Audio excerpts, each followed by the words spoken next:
What's up guys, Sal here. So the Galaxy S22 Ultra won the Best Smartphone of the Year award at Mobile World Congress, and it will remain at the peak of the Galaxy S series for another 6 months or so before it will be replaced by the Galaxy S22 Ultra, which is likely to be launched in January 2022. The S22 Ultra has one of the best camera setups out there, and according to the credible information we have so far, the S22 Ultra will only take it to a new level. However, there was this rumor going around that Samsung might use a 200 megapixel sensor on its next flagship. It originated when Samsung's Exynos handle suggested that a 200 megapixel sensor will debut sometime soon. I mentioned a couple of months ago in this video that why Samsung might not use a 200 megapixel sensor for the S22 Ultra, and today iCineverse is sort of confirming that Samsung is indeed not going to use this sensor for the S22 Ultra. Instead, Samsung will be polishing the software algorithms that manage its latest 3rd gen 108 megapixel sensor.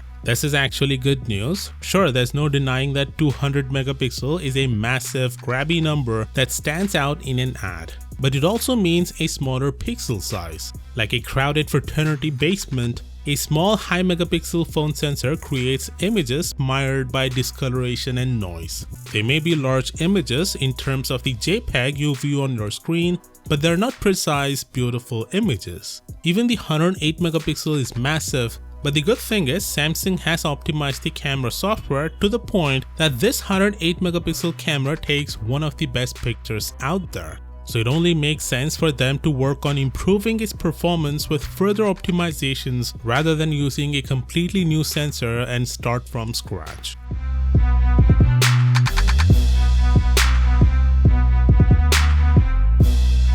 Sony's recent flagship, the Xperia 1 Mark III, has some great camera hardware. It even features some camera tech we haven't seen before in any of the smartphones. But there's a famous saying in the tech world that it isn't the hardware but the software where all the magic happens. That holds especially true for the Xperia 1 Mark III because it's failing to compete with the best phones out there in the camera department. A YouTube channel named Golden Reviewer pits Sony's best against the S21 Ultra and the iPhone 12 Pro Max, and in almost every situation the Xperia 1 Mark III falls behind the other two phones, which is a big reminder to Sony that while it's good to have some crazy tech inside your phone, but if the phone isn't optimized to make better use of that hardware, then it all means absolutely nothing. Anyway, there was some confusion regarding the Unpacked event date for the foldables. Some said it's gonna be on August 3rd, while others said it's gonna be on August 11th. Turns out the latter is true.